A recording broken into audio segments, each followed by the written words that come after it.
ځان چې وي زه دې مالداره شمه نو د هغه دپاره یو بهترین او وړوکی عمل دی دا دې روزانه کوي په دې سره به دا انسان مالداره شي.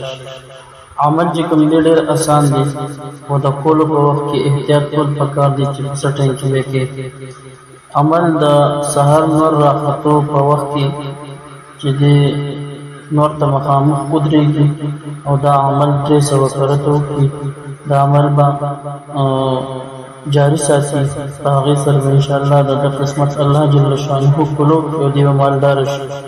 بسم الله الرحمن الرحیم 300 کرته به بسم الله الرحمن الرحیم وي او 300 کرته به درود شریف ووایي.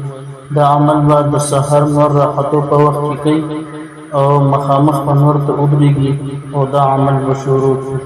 300 کرته بسم الله الرحمن الرحیم او 300 کرته درود شریف بهترین او آسان عمل دی.